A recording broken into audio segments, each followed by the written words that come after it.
emmerder, qu'est-ce que ça veut dire exactement ? Littéralement, il s'agit bien de souiller quelqu'un ou quelque chose d'excrément. D'après le Larousse, emmerder, c'est tout simplement embêter quelqu'un. Et d'après la France entière, emmerder, c'est surtout devenu le terme le plus clivant du pays. Rappelons le contexte. Dans une interview face à des lecteurs du Parisien, le 5 janvier, Emmanuel Macron a dit cette phrase qui a enflammé les débats. « Moi, je ne suis pas pour emmerder les Français. Je peste toute la journée contre l'administration quand elle les bloque. Eh bien là, les non-vaccinés, j'ai très envie de les emmerder. Et donc, on va continuer de le faire, jusqu'au bout. » Beaucoup y ont vu une façon de lancer sa campagne alors qu'il n'est toujours pas officiellement candidat, lui qui a appelé à rester uni, bienveillant et solidaire dans ses vœux du 31 décembre. Alors non, nous n'allons pas ici revenir sur la polémique. Prenons plutôt du recul et revenons sur les phrases chocs, mais pas chic, des présidents ou candidats à la présidentielle. Ces petits mots de trop, vulgaires ou pas, souvent calculés, qu'ils n'auraient peut-être pas dû dire et qui leur collent à la peau. Je suis Maud Rieux et dans ce 6e épisode du podcast, le podcast politique de la rédaction de Sud-Ouest, je suis avec Jefferson Desports. Bonjour Jefferson. Bonjour Maud. Et Bruno Dive. Bonjour Bruno. Bonjour Maud. Pour commencer, je vais vous proposer un tout petit quiz, c'est très rapide, avec 4 phrases qui ont fait du bruit dans l'histoire politique. À vous de me dire de qui elles sont, c'est un petit test de début d'année. Allons-y. Allez. Les Français sont des veaux. De Gaulle. Bruno. Le général de Gaulle. Pourquoi il a dit ça ? Alors, c'était sous la 4e République quand le RPF, le parti qu'il avait fondé, commençait à décliner et que certains gaullistes revenaient un peu dans le jeu politicien de la 4e et il était désabusé. Très bien, magnifique. Les tontons flingueurs ne manquent pas ? Ça, je vois pas, parce que ça a dû être utilisé vraiment à beaucoup de reprises, mais on pourrait dire que est-ce que c'est plus à gauche ou plus à droite allons-y, peut-être plus à droite. Je sais pas. Est-ce que c'est pas Macron, puisqu'il aime beaucoup ce film, le film Les Tontons Flingueurs ? Non, c'était Jean-Pierre Chevènement pendant la campagne de la présidentielle 2002. Voilà. Donc c'était plus à gauche. J'ai réussi à vous piéger, je suis très contente. La meilleure façon de se payer un costard, c'est de travailler. Ça, c'est assez facile. Ça doit faire allusion à François Fillon, j'imagine. Oui. Mais qui a pu dire ça ? Un adversaire de François Fillon, peut-être Macron ? C'est Macron, encore. C'est au moment où il lançait le mouvement En Marche en 2016. Ah bah oui, par déduction, on y arrive. Hein. Ah oui, non, mais c'était pas à propos de Fillon. En fait, c'était prémonitoire. Il avait répondu, en effet, maintenant je m'en rappelle, à un ouvrier qu'il interpellait parce qu'il n'avait pas les moyens, ou un chômeur qu'il n'avait pas les moyens de se payer un costume. Exactement. En fait, c'est la première de cette longue litanie de petites phrases choc provocantes. C'est tout à fait ça, bravo Bruno. Très belle mémoire de Bruno. Mais c'était prémonitoire quand on parle par rapport à Fillon, en effet. Et dernière phrase, l'homme africain n'est pas assez entré dans l'histoire. Ça c'est facile, Sarkozy. Sarkozy, juillet 2007, tout juste élu président. Pour revenir donc à cette phrase d'Emmanuel Macron sur les non-vaccinés, est-ce que, je ne sais pas qui a envie de répondre, est-ce que cette phrase c'est une façon de rentrer en campagne ? C'est ce qu'on dit depuis hier, mais pour vous c'est vraiment ça ? Oui, pour moi clairement c'est l'entrée en campagne d'Emmanuel Macron, c'est un propos d'un candidat président plus que d'un président candidat, tellement il est allé loin. Et je pense que c'est une phrase qui est pleine de calculs, j'en vois 2 pour pas être trop long, mais en tout cas le premier, Emmanuel Macron s'adresse directement aux 53 millions de vaccinés, il cible directement les non-vaccinés qui ne représentent que 5 millions de personnes à peu près, soit 10% de la population. Or ces 10% occupent aujourd'hui 90% des lits de réanimation et saturent les hôpitaux. Donc électoralement, si on veut être vraiment cynique et voir les choses par ce petit bout-là, il est plus porteur de s'adresser à 53 millions de personnes qu'à 5 millions qui, de toute façon, les non-vaccinés, n'auraient jamais voté pour lui, qu'il ait dit cette phrase ou non. Le deuxième, à mon avis, est un peu plus subtil. Le deuxième calcul est un peu plus subtil. Cette phrase, ça peut être aussi perçu comme un acte d'autorité, et Bruno me dira ce qu'il en pense, mais un acte d'autorité, de fermeté. Et qu'est-ce que proposent les candidats d'extrême droite, Marine Le Pen et Éric Zemmour, et la candidate de droite, Valérie Pécresse, matin, midi et soir ? Ils proposent tous un sursaut d'autorité. Les uns sur l'immigration légale ou illégale, les autres contre les délinquants. Bref, ils ont eux aussi leur cible. Et ce faisant, Emmanuel Macron marque-là, trace-là, en tout cas un acte d'autorité. Il vient sur leur plate-bande, il reprend la main. Et comme par hasard, 24 heures après cette interview, que nous dit Valérie Pécresse dans une interview à la Provence? Qu'elle veut ressortir le Karcher pour nettoyer les quartiers. Elle ressuscite la petite phrase de choc de Nicolas Sarkozy, vous vous en souvenez, et elle aussi avance sur ce terrain-là de l'autorité. Donc je dis voilà un vrai calcul pour que Macron préempte en tout cas ce sujet-là qui est cher à la droite, qui est un vrai sujet régalien. Et au fond, pour tous ces adversaires qui promettent ce sursaut d'autorité, je pense que là, ils ont tous été pris de court. Bruno, vous êtes d'accord? Oui, Jefferson a presque tout dit. C'est la mue du président en candidat, parce que ses propos ne sont clairement pas ceux d'un président de la République tel qu'on peut l'imaginer, puisque un président de la République doit rassembler et éviter de trop cliver. Il est président de tous les Français, y compris des non-vaccinés. Donc là, il se mue en candidat, en porte-parole de ce qu'il estimait être la majorité silencieuse des vaccinés, et au sein de cette majorité, des gens très nombreux, en effet, exaspérés par l'attitude des non-vaccinés. Jeff vient d'expliquer pourquoi. Donc ça, c'est un pas de plus vers la candidature. Le paradoxe, c'est que ça fait passer au second plan la petite phrase qui devait marquer l'autre petite phrase qui devait marquer ce pas vers la candidature, c'est j'en ai très envie, parce que toute la stratégie, toute la tactique d'Emmanuel Macron, c'est en effet de rendre sa candidature presque évidente, de ne pas en faire un événement, d'installer celle-ci dans les esprits. Je crois que pour ça, c'est déjà assez bien fait. La surprise, c'est qu'il le fait en clivant, en provoquant, mais il n'est pas, on va le voir, il n'est pas le premier à le faire. C'est exactement ce que j'allais dire. Il y a un autre président qui, donc, pour annoncer sa candidature à sa propre succession, a aussi attaqué direct, on peut le dire comme ça, c'est François Mitterrand. Le 22 mars 1988, il est l'invité du 20h d'Antenne 2. Il annonce donc qu'il est candidat à sa succession. Henri Sagnier lui demande pourquoi, et voici ce qu'il répond. Eh bien, je veux que la France soit unie. Et elle ne le sera pas si elle est prise en main par des esprits intolérants, par des partis qui veulent tout, par des clans ou par des bandes. D'abord, il parle de qui, il parle de quoi, et pourquoi attaquer directement comme ça?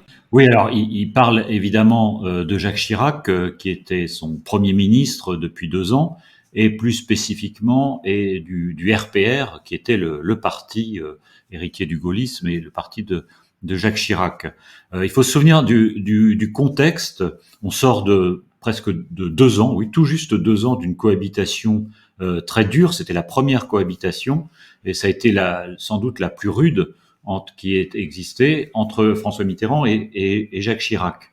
Mais la surprise est venue du ton employé par François Mitterrand. D'abord, celui-ci avait su entretenir jusqu'au bout le suspense sur son éventuelle candidature pendant très très très longtemps, beaucoup plus longtemps que Emmanuel Macron aujourd'hui. Bon, cela dit, dans les derniers jours, dans les dernières semaines, même, il n'y avait plus de doute que François Mitterrand serait candidat à sa propre succession. La surprise est venue non pas de cette annonce, mais de la manière dont il l'a accompagnée, parce que pendant 2 ans, même si en coulisses les affrontements étaient très rudes avec son Premier ministre, en public, dans toutes les interventions télévisées qu'il faisait, François Mitterrand passait de la pommade aux ministres de droite, faisait l'éloge ici de François Léotard, là d'Édouard Balladur, voire de Jacques Chirac. Enfin, il essayait, alors c'est la vieille tactique aussi, il essayait de diviser pour mieux régner en flattant les uns et les autres. Et là, bim, il tape très très dur. Il rentre en campagne en tapant très dur. Mais il ne tape pas sur tous ses adversaires. Il tape sur ce qu'il estimait être son adversaire principal, qui est Jacques Chirac, lequel est soumis à la concurrence de l'autre ancien Premier ministre de Giscard, qui était Raymond Barre, qui était le candidat de l'UDF et des centristes. Et en faisant ça, il essaie de faire coup double, c'est-à-dire qu'il tente de rallier une partie de l'électorat centriste qui peut être tenté par Raymond Barre ou qui va voter Raymond Barre et qui en effet, pour une partie, votera pour lui au second tour. Donc c'est de la haute stratégie même, de la haute stratégie. Mais ce qui avait été très marquant à l'époque, moi je m'en souviens, c'était mes débuts de journaliste, ça avait été la surprise créée par ce ton très violent, très offensif, parce qu'on s'attendait à ce que François Mitterrand soit beaucoup plus conciliant, père de la nation, France unie, comme il le dit à un moment et qui était son slogan. Oui, parce que là, c'est vraiment, il dit « je suis candidat à la présidentielle » et la question suivante, direct, il attaque. Ouais, et c'est d'autant plus surprenant. Alors, j'ai pas la même mémoire que Bruno sur l'événement, mais on a tout souvent présenté, et à raison, François Mitterrand comme un esprit florentin, très habile, rusé, toujours dans l'ambiguïté. Et là, sur une déclaration de candidature, et comme le disait Bruno, il rentre dans le vif du sujet et il passe à l'attaque. Mais il y a aussi une volonté, et on va le voir tout au long de ce podcast, c'est que à un moment, il faut dramatiser les choses. Et ce que fait François Mitterrand à ce moment-là, c'est aussi de dramatiser cette élection. Il parle de bandes, de clans. Les mots sont très forts parce que finalement, ça veut dire qu'il y a peut-être une autre partie de la population ou des forces politiques qui veulent capter le pays à leur intérêt, pour leur intérêt personnel. Il n'est plus question de l'intérêt général. Quand on parle de clans ou de bandes, on parle de captation, de détournement. C'est ça ce qui est sous-entendu derrière. Et c'est là où la phrase est très forte, avec cette volonté, encore une fois, de dramatiser l'événement. Ça veut dire qu'on remobilise son camp et que ça va vraiment être un combat camp contre camp. On a une autre campagne qui implique aussi Jacques Chirac avec un autre type d'attaque qui a été faite. C'est en mars 2002. Lionel Jospin est donc candidat du Parti socialiste à la présidentielle. De retour d'un déplacement à La Réunion, dans l'avion, Lionel Jospin est décontracté. Il y a des photos où on le voit, il est en jean, en sweat. Il discute avec les journalistes et il dit à propos de Jacques Chirac, il a perdu beaucoup de son énergie et de sa force, il est fatigué, vieilli, victime d'une certaine usure dans l'exercice du pouvoir, il est marqué par la passivité. C'est une attaque qui a surpris et qui permet de suite à Jacques Chirac de briller et au contraire de montrer sa fringance. On va l'écouter tout de suite. Qu'est-ce que j'entends ? Des propos sur le physique, le mental, la santé. Je me dis, c'est tout de même un peu curieux. C'est une technique qui s'apparente un peu au délit d'opinion. Même presque au délit de sale gueule, si j'ose dire. Cette attaque, c'est pour Lionel Jospin, c'est quoi ? C'est un peu l'arroseur arrosé. Il est allé trop loin en s'attaquant au physique. En fait, Lionel Jospin, on a écouté Jacques Chirac parce qu'il n'y a pas de son de Lionel Jospin. C'est prononcé dans un avion, dans une conversation en retour de la Réunion, dans une conversation avec des journalistes. Et ce qui est intéressant, c'est que ce genre de conversation, normalement, c'est off. Mais son conseiller en communication de l'époque explique aux journalistes qui discutaient, qui savaient pas trop quoi en faire, qui dit, mais en campagne, il n'y a pas de off. Donc, tout sort à l'arrivée, à l'atterrissage de l'avion. Et en fait, Lionel Jospin fait une analyse qui était assez partagée à l'époque, comme quoi le début de Jacques Chirac en campagne était un peu laborieux, et c'est l'impression qu'il donnait. Moi, je me souviens moi-même d'avoir écrit un éditorial, peut-être que ça a inspiré, je sais que son conseiller en communication l'avait remarqué, en disant à peu près les mêmes mots. On peut le retrouver dans Sud-Ouest à l'époque, que Chirac paraissait usé, vieilli, fatigué. Et donc il reprend, je sais pas si c'est une coïncidence, mais en tout cas il reprend ces termes, mais sauf que lui il n'est pas analyste, il n'est pas observateur, il est acteur. Et le premier effet de ses propos, c'est finalement de réveiller Jacques Chirac. Et on l'entend là dans cette intervention qu'il fait, il s'invite le lendemain soir au journal de France 2, et on l'entend là, il est à nouveau offensif. On retrouve le Chirac, qui va lui aussi avec ses gros sabots, le délit de sale gueule, quand même pas exagéré, mais il y va fort. Mais en animal politique, Jacques Chirac a aussi compris que il y avait derrière lui pouvaient se sentir visés tous les retraités, les plus de 60 ou 65 ans, qui, comme on le sait, votent énormément, et qui ont pu se sentir attaqués par ces propos de Lionel Jospin. Et le premier réflexe de Jacques Chirac, là, qui est vraiment devenu un animal politique, c'est de rassembler finalement cet électorat qui estime-t-il peut se reconnaître en lui. Et ça va marcher parce que Jacques Chirac va reprendre l'ascendant dans la campagne. J'ajoute que, avant de laisser la parole à Jefferson, que Lionel Jospin fera ensuite une deuxième erreur, il s'excusera pour ses propos. Il viendra lui à son tour aussi à la télé pour s'excuser en disant ce n'est pas moi, ça ne me ressemble pas, etc. Ce qu'il ne faut jamais faire non plus en politique, surtout dans une campagne. Bon, on apprend au passage que Bruno a mis le bazar dans la campagne, visiblement. Voilà. C'est incroyable. Faudra que appeler Lionel Jospin, Bruno, voilà, assez rapidement pour ça. Mais en tout cas, ce qui est compliqué dans la phrase de Jospin, c'est que autant les attaques sur les programmes, sur les idées, etc., ça passe, c'est admis. Là, quand on commence à attaquer presque la santé, de dire qu'on est usé, fatigué, vieilli, je pense que c'est plus difficile à soutenir. Ce sont des phrases qu'on voit finalement peu, parce qu'on peut exprimer des désaccords sur à peu près tout, y compris en particulier en politique, sur les idées, quels que soient les sujets. Et quand Chirac commence son intervention, là on n'écoute que la fin, mais il dit moi j'ai fait des propositions sur les retraites, sur la santé, sur l'environnement, sur l'emploi, etc. Chirac remet le sujet politique sur le cœur de la table en disant voilà, moi je vous fais des propositions, mais je me fais attaquer sur ce que je suis moi, sur ma personne. Ça, je pense que c'est ce qu'il y a de plus difficile, c'est une forme de ligne rouge, et comme le soulignait Bruno, en plus quand vous venez vous excuser derrière, alors c'est rédhibitoire parce que là, c'est la double lame. Et cette petite phrase n'a bien entendu pas servi cette campagne de Jospin dont on connaît l'issue. Oui, ça fait un peu chamaillerie de cours d'école au final, quand on attaque comme ça. Ah, c'est plus compliqué parce qu'on s'attaque Chirac est un président sortant, mais je vais laisser Bruno répondre. Non, mais c'est en fait une forme de tournant dans la campagne. Parce que Jospin paraissait plutôt, même si tout a toujours été très serré pendant très longtemps entre les têtes d'affiche de la cohabitation. Là, nous sommes début mars, donc à 1 mois et demi de la campagne, et c'est un peu le tournant de la campagne parce que Chirac reprend l'ascendant, même si c'est de peu, sur Lionel Jospin, et c'est le début de la descente aux enfers pour Jospin. Comme quoi, des petites phrases chocs, des fois, peuvent être de trop. Tout à fait. Absolument, oui, ça peut avoir un impact négatif ou positif. En l'occurrence, Lionel Jospin ne l'avait pas fait pour cliver. Là, il s'est piégé lui-même, en quelque sorte. Dans une toute autre catégorie de phrases de campagne présidentielle qui est restée dans les mémoires, il y a la fameuse phrase de François Hollande au meeting du Bourget le 22 janvier 2012, quand il parle de son adversaire. Il n'a pas de nom, pas de visage, pas de parti. Il ne présentera jamais sa candidature. Il ne sera donc pas élu. Et pourtant, il gouverne. Cet adversaire, c'est le monde de la finance.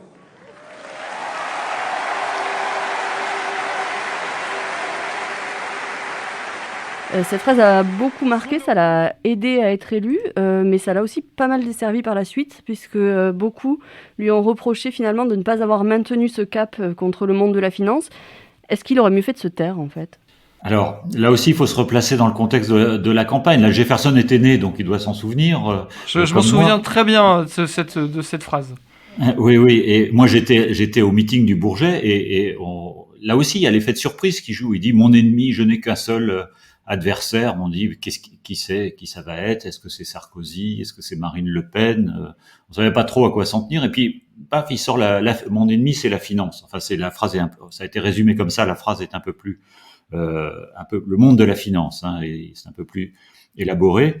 À l'époque, il est un petit peu menacé par Jean-Luc Mélenchon, qui est en pleine ascension. Il y a déjà un moment Mélenchon, et il sort cette phrase, de même qu'il sort à peu près un peu plus tard la taxe sur l'impôt sur les plus riches à 70%, l'impôt sur les très riches, pour parler comme lui plus tard, histoire de reprendre l'ascendant. C'est sur Jean-Luc Mélenchon. C'est un discours qui parle à la gauche. Mon adversaire, c'est la finance. Il ne faut pas oublier non plus que nous sommes donc en janvier 2012, qu'on sort de 2 très longues et graves crises financières et budgétaires. La crise des subprimes en 2008, qui a mis en cause quand même les banques, la gestion, le capitalisme financier, la gestion des banques, et puis ensuite la crise des dettes souveraines en Europe.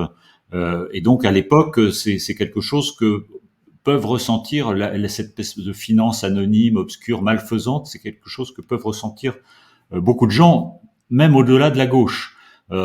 Et donc il a appuyé là où ça fait mal. Mais en effet, ensuite, et je laisse Jefferson en prendre la suite, ça lui reviendra un petit peu comme un boomerang. Oui, clairement. Mais cette phrase est très bien vue dans le moment de la campagne, parce qu'elle fera date, cette phrase. Elle fera date même au-delà de la campagne, puisqu'elle va accompagner et traverser l'ensemble du quinquennat de François Hollande jusqu'à son incapacité à se représenter. Mais cette phrase aussi s'adresse en contrepoint à Nicolas Sarkozy, qui est présenté comme le candidat de la finance, comme le candidat de l'argent. Donc il se repositionne à gauche face à Mélenchon et en même temps il se différencie de Sarkozy. Donc c'est très très bien vu. Là pour le coup c'est une petite phrase intelligente qui assoit sa candidature à gauche, donc c'est très bien vu. Le seul problème, c'est que derrière, tout le monde va garder ça pour argent comptant, si je peux dire, et ça va être son principal débit, ça va être ça tout au long de son quinquennat, parce que les frondeurs, je vais pas refaire l'histoire ici du quinquennat de Hollande, mais les frondeurs vont prendre ça comme un mantra, ce sera leur ligne directrice, et tout ce que fera Hollande sera apprécié, critiqué et jugé à l'aune de cette petite phrase. Et donc ça va devenir un poison pour François Hollande. Ça, à mon avis, ça a du sens dans sa victoire en 2012, mais derrière, c'est peut-être son sparadrap, pour reprendre une formule un peu classique, mais en tout cas, c'est ce qui va l'empoisonner. Ça va être une des parties de ses problèmes, parce qu'il va s'écarter de tout ça, justement. Et donc, on peut voir que les petites phrases, ben oui, c'est gagnant, comme le disait Bruno, mais là, on a encore un cas un peu plus particulier, c'est qu'elle vous porte, et en même temps, elle vous coule. Et l'histoire n'oublie pas, surtout. Ah non, et là, personne ne l'a oublié. Là, personne n'a oublié, malheureusement. Pour revenir, recentrer donc ce débat sur ce qu'Emmanuel Macron a déclaré dans Le Parisien le 5 janvier, eh bien là, les non-vaccinés, j'ai très envie de les emmerder. Là, il y a deux choses qui ont choqué. Il y a l'attaque frontale envers une partie des citoyens, avec ce « j'ai envie » qui donne en plus le sentiment que c'est vraiment quelque chose de personnel, et le ton vulgaire avec ce « emmerder ». Est-ce que dans l'histoire des campagnes, il y a vraiment des précédents similaires, ou là, c'est quelque chose de... L'expression « emmerder » a déjà été utilisée par des politiques. Arrêtez d'emmerder les Français, vous la connaissez. Même Fillon l'utilisait aussi beaucoup. Après, je dirais pas que c'est vulgaire, je pense que c'est plus grossier que vulgaire, en fait. Je pense que c'est ça. Mais c'est surtout une manière... D'abord, on ne savait pas à quoi... Depuis plusieurs semaines, on se dit attention, les dérapages vont arriver, et un dérapage, ça peut coûter cher. Là, je l'ai dit au début d'émission, c'est pas un dérapage, c'est un calcul. Là où ça surprend, c'est sur la forme, c'est sur les mots. Mais on rentre vraiment dans je pense qu'avec cette phrase, Emmanuel Macron est fidèle à lui-même. Bruno le disait tout à l'heure, quand on rappelait la question, la petite phrase sur pour se payer un costard, il vaut mieux travailler. C'était le début de la litanie des petites phrases, et il y en a eu beaucoup. Il y a eu les Gaulois réfractaires, il y a eu je traverse la rue pour vous trouver un boulot, il y a eu le pognon de dingue, je vais pas toutes les reciter. Mais je pense qu'avec cette phrase, Emmanuel Macron est vraiment fidèle à lui-même, fidèle à ce qu'il est, c'est-à-dire de bouleverser les codes, d'amener autre chose. Et donc là, quand on discute avec les macronistes, ils vous disent mais il est fidèle à lui-même parce qu'il prend un risque, il prend son risque. Et ça, c'est une des phrases clés pour comprendre Emmanuel Macron, si tant est qu'on puisse comprendre vraiment quelqu'un de tout au bout. Mais en tout cas, prendre son risque, c'est ce qui l'anime depuis 2017. C'est ce qui l'anime quand il quitte Bercy, même avant, quand il monte En Marche, alors qu'il est toujours ministre de l'économie, il joue quand même avec le feu, puis finalement, il quittera le gouvernement. Et il prend son risque. Il n'a pas de parti, il n'a jamais été élu. Il amène à lui des gens d'autres horizons pour créer ce mouvement unique qu'on ne connaissait pas, qui est surgi de nulle part, c'est-à-dire En Marche, et inventer le en même temps. Donc je vais être bref, mais l'idée c'est que il est parfaitement dans les clous de ce qu'il a toujours fait. Pour l'instant, ça lui a réussi, on verra ce qu'il en sera par la suite. Au niveau des dérapages grossiers, effectivement, vous le disiez, il y en a eu d'autres en fait dans l'histoire politique, certains que tout le monde a retenu. Il y a notamment Nicolas Sarkozy au Salon de l'Agriculture en 2008. Il est alors président et il a lancé cette phrase. Alors je vais la faire écouter à nouveau, même si tout le monde la connaît.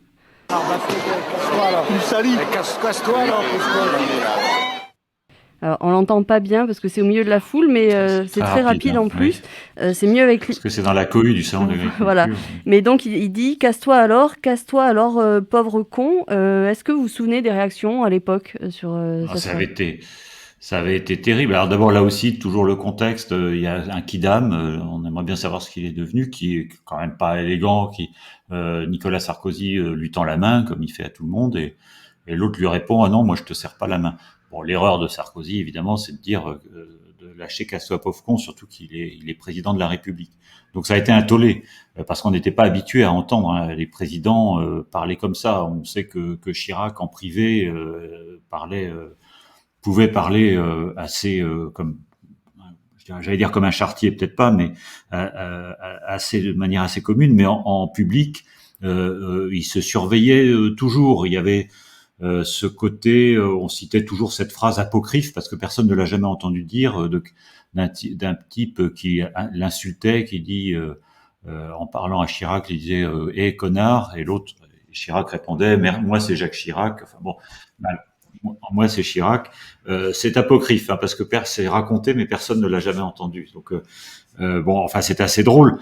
À l'époque, là aussi, cette petite phrase. Si ça avait été un coup de tonnerre dans un ciel serein, on serait passé à autre chose. Mais ça venait après un certain nombre de saillies, de petites phrases. Ça s'inscrivait dans ce style un peu cash qu'avait imposé Nicolas Sarkozy depuis presque 8-9 mois qu'il était président. Et on trouvait qu'il ne faisait pas président, qu'il n'avait pas le style. Ça arrivait quelques semaines, quelques jours après sa conférence de presse où il avait dit, vous savez, Carla et moi, c'est du sérieux. Il y avait eu un certain nombre, la réception très controversée du colonel Kadhafi à Paris. Enfin, il y avait toute une série de polémiques comme celle-ci depuis l'élection de Nicolas Sarkozy. Et là, ça a définitivement marqué la fin de son état de grâce, mais la manière dont il répond, elle est spontanée. La différence, c'est que Emmanuel Macron l'a déjà dit, là, c'est plus calculé, son emmerdé, et puis là, il est déjà en campagne, et surtout, c'est quelque chose, je dirais, de plus calculé, qui finalement peut encore choquer dans une certaine catégorie de Français, mais sans doute moins qu'à l'époque, parce qu'il faut bien dire le langage s'est relâché quand même. Ouais, le langage s'est relâché, mais je reviens sur Emmanuel Macron, parce qu'on parlait en début de l'émission des calculs. J'en ajouterai un troisième, les non-vaccinés. On a vu à la faveur de cette petite phrase Marine Le Pen vraiment revenir au chevet des non-vaccinés en expliquant qu'un président ne devrait pas dire ça, ce qui est quand même à hurler de rire quand on refait l'historique des déclarations à l'emporte-pièce de Marine Le Pen, qui maintenant vient donner des leçons de ce qu'il faut dire ou ne pas dire. Donc ça, c'est quand même pas piquer des vers, mais depuis cette petite phrase, Marine Le Pen ne cesse d'aller vers les non-vaccinés. Et au fond, là encore, si on parle de calcul, si Marine Le Pen préempte cet électorat-là, de toute façon qui ne serait pas allé chez Macron, c'est aussi une manière de la remettre en selle. On sait très bien que les extrêmes lorgnent vers les extrêmes, donc en l'occurrence vers les non-vaccinés, qui sont une forme de population extrême pour leurs raisons. Je mets de côté ceux qui sont incompatibles avec le vaccin, qui ont des contre-indications médicales bien entendu, mais ceux qui sont vraiment à la marge du complotisme ou dans le complotisme. Voilà, mais si Marine Le Pen vient chercher cet électorat-là, qu'elle le capte, c'est aussi une manière pour elle, pourquoi pas, de repasser devant Pécresse dans les intentions de vote de Valérie Pécresse. Et là encore, tout va bien pour Emmanuel Macron, parce que si Marine Le Pen profite de cette crise pour se réinstaller en recristallisant le bloc des complotistes, tous les gens du ras-le-bol, etc., ce qui l'a déjà amené au deuxième tour la dernière fois, pour Emmanuel Macron, c'est banco sur toute la ligne, quoi. C'est-à-dire qu'il va faire dévisser un tout petit peu Pécresse, qui va être obligé d'être dans la surenchère. Voilà, qui commence à l'être. Et qui commence à l'être, on l'a dit tout à l'heure avec l'histoire du Karcher. Donc voilà, tout ça, encore une fois, on est sur les petites phrases, rien n'est anodin, à part les réactions spontanées dont on vient de parler, celle de Nicolas Sarkozy au salon de l'agriculture avec cette petite phrase. Surtout que le terme emmerdé, c'est ce que vous disiez Jefferson tout à l'heure, c'est un terme qui a déjà été utilisé en fait à plusieurs reprises dans l'histoire. Il y a eu le général de Gaulle en 62 qui l'a utilisé pour parler de la principauté de Monaco en disant « Si Monaco nous emmerde, on fait un blocus, rien de plus facile. Il suffit de 2 panneaux de sens interdit, un au Cap d'Aille et un à la sortie de Menton. » Ce qui est drôle quand même. Ce qui est quand même, si on avait une phrase comme ça aujourd'hui, il le dit en privé, hein, il n'a jamais dit ça en public. C'est rapporté dans des mémoires de je ne sais plus qui, mais ce sont des Et après, il y a surtout, ce terme est rattaché à Georges Pompidou, Oui. donc je vais prendre 2 minutes juste pour Oui, raconter ça aussi. l'anecdote. En 1966, Georges Pompidou est donc Premier ministre du général de Gaulle, et un soir, un chargé de mission, un certain Jacques Chirac, si je ne me trompe pas, lui tend une montagne de décrets à signer, et Pompidou pique une colère. Il lui dit « Mais arrêtez donc d'emmerder les Français, il y a trop de lois, trop de textes, trop de règlements dans ce pays, on en crève, laissez-les vivre un peu, et vous verrez que tout ira mieux, foutez-leur la paix, il faut libérer ce pays ». Après, pour moi, il y a quand même une certaine différence, c'est-à-dire que là, le terme emmerdé, il a fait sourire parce que il n'était pas utilisé à l'encontre d'une partie des Français. Justement, c'était pour dire arrêtons de les emmerder. Est-ce que c'est là la différence avec cette petite phrase de d'Emmanuel Macron, qui lui l'utilise pour cibler justement une Oui, partie vous avez des raison, Français. c'est une tonalité plutôt positive, alors que Emmanuel Macron, c'était une tonalité négative à l'encontre d'une catégorie minoritaire. L'autre différence que j'ai déjà soulignée à propos du général de Gaulle, c'est que ce sont aussi des propos tenus en privé. À l'époque, alors là pour le coup, j'étais vraiment très jeune, je ne me souviens pas ça ait fait beaucoup de, je crois pas que ça ait fait beaucoup de buzz, comme on ne disait pas encore. C'est après que c'est venu, en effet, Jacques Chirac l'a raconté bien plus tard, peut-être même après la mort de Georges Pompidou. Et puis la phrase, en fait, a été vraiment ressuscitée par François Fillon au cours de la dernière campagne. C'était un de ses mantras. C'était une espèce de fil conducteur de son projet, qui, vous le savez, était très libéral et très structuré. L'idée, c'était toujours, il faut arrêter d'emmerder les Français. Et moi, je me souviens, dans des déjeuners, dans des rencontres, il revenait souvent à cette phrase de Georges Pompidou. Ça avait été aussi employé par Jean-François Copé quand il était ministre quelques années plus tôt. Et puis ça l'a été, et là je crois que Jefferson s'en souvient aussi, par Emmanuel Macron. Ouais, mais si on reprend, Bruno, si on reprend la phrase exacte d'Emmanuel Macron dans Le Parisien, il commence en disant « Moi, je ne suis pas pour emmerder les Français, Oui, je exactement. peste toute la journée contre l'administration quand elle les bloque. » Et c'est après où il dit « Moi, les non-vaccinés, j'ai envie de les emmerder. » Et au Il fond, fait d'abord du Pompidou, oui. le début de la phrase, c'est du Pompidou dans le texte. C'est la fin qu'il réinterprète à sa sauce, mais on a là un Emmanuel Macron qui est clairement dans l'esprit de Pompidou quand il commence sa phrase. Et c'est là où c'est intéressant parce que là, quand on discute dans les cercles macronistes aujourd'hui, ils vous disent, ben voilà, on souhaite avoir plutôt un président pompidolien qu'un président giscardien qui irait sur la pointe des pieds et juste du bout des doigts aborder cette campagne présidentielle. Non, on veut quelqu'un qui y aille, qui se lance plein fer. Et cette petite phrase pourrait annoncer une campagne sans tabou, c'est-à-dire où là, on a encore quelqu'un qui va bousculer les codes. Je ne sais pas ce que Bruno en pense sur l'interprétation, mais cette petite phrase annonce quand même que cette campagne, si Emmanuel Macron est critiqué, ses adversaires n'auront pas à faire un ingrat. Sans doute, mais juste une précision, je crois savoir, peut-être vous aussi, Jefferson, c'est que la relecture, parce que cette interview a été relue, comme souvent, il y a eu quand même une discussion pour savoir si on maintenait cette phrase, notamment ce verbe. Et finalement, je crois que c'est, d'après ce que j'ai compris, c'est Emmanuel Macron qui a dit qu'on la laissait, mais c'est pas quand même passé comme une lettre à la poste. Mais cela dit, ce qui est intéressant, c'est de ce que racontent aussi les journalistes du Parisien qui ont fait l'interview. Ils ont expliqué que ça n'avait absolument pas choqué les lecteurs, puisque c'était un face aux lecteurs, les lecteurs qui étaient présents et qui ont posé la question. Très bien, écoutez, merci. Pour finir, j'ai pas de questions, mais j'ai juste envie de vous faire réagir à une phrase qui a été citée par Bruno dans son édito ce matin. Elle est tirée des mémoires de Louis XIV pour l'instruction du dauphin. Il est souvent malaisé de parler beaucoup sans dire quelque chose de trop. Est-ce que les 24 heures qu'on vient de passer le prouvent ?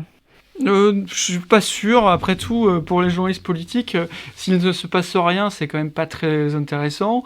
Si je vois ça que du point de vue de notre petite boutique, voilà. Je pense que voilà, la vie politique permet ce genre de choses. Et encore une fois, là, on est dans une campagne, on est dans une presque dans une campagne électorale, certes, tout n'est pas encore enclenché, mais il y aura une sanction à l'arrivée. Voilà, il y a 2 tours de présidentielles qui se profilent devant nous. Après tout, chacun est libre de ses propos. Voilà, à partir du moment où ils ne sont pas non plus outranciers, diffamatoires, etc. Voilà, il y a des limites à l'expression publique qui sont justement le respect de la personne, la diffamation, mais après, le débat politique, on l'a déjà dit dans cette émission, la politique n'est pas un sport tranquille, c'est un sport parfois où on prend des coups. Oui, mais ce que voulait dire Louis XIV, bon, évidemment, il n'y a pas de campagne électorale à l'époque. C'est qu'il était toujours risqué de trop parler, que finalement, moins on en disait, plus on surveillait ou économisait sa parole, moins on prenait de risques inutiles. Et finalement, c'est quelque chose qui a été théorisé beaucoup plus récemment par Jacques Pillan, par exemple, qui a été le conseiller en communication successif de François Mitterrand, puis de Jacques Chirac. Donc, moi, je pense souvent à cette phrase en entendant Emmanuel Macron depuis le début du quinquennat, parce que souvent, tous ces ennuis sont venus du fait que c'est quelqu'un de très bavard. Et il y a toujours un moment ou un autre, il aime parler, il aime tchatcher, il aime discuter. Ça lui a souvent réussi, notamment avec le grand débat. Mais il y a un moment, emporté par son élan, il dérape et il est obligé de faire une émission comme celle qu'il a faite avant Noël pour en quelque sorte s'excuser, ces petites phrases et dire qu'il ne recommencerait pas. Donc, pour recommencer 2 semaines après. Voilà, pour recommencer. Alors la différence, en effet, un petit peu, c'est que cette phrase, je pense qu'elle est venue comme ça spontanément, à nouveau, puisqu'il était dans une discussion avec des lecteurs, et qu'il aurait pu la retirer, il ne l'a pas fait, et donc ça a été un peu plus pensé que les petites phrases précédentes. Mais il devrait quand même relire Louis XIV. On devrait tous relire Louis XIV, Bruno. Évidemment. En tout cas, les mémoires à l'intention du dauphin. Tu penses que Jupiter pourrait relire Louis XIV ? Je pense qu'il a plus lu Machiavel que Louis XIV. Mais écoutez, merci beaucoup Bruno et Jefferson, et merci aussi à vous auditeurs pour votre écoute. Si vous avez aimé cet épisode, n'hésitez pas à nous le dire et à le partager autour de vous. Vos retours et suggestions nous sont toujours très précieux. Et pour ne rien manquer du podcast, abonnez-vous sur Spotify, Apple Podcasts, Google Podcasts, Deezer ou sur votre plateforme d'écoute habituelle. Et retrouvez-nous sur sudouest.fr. On se retrouve dans 15 jours pour un nouvel épisode et d'ici là, portez-vous bien.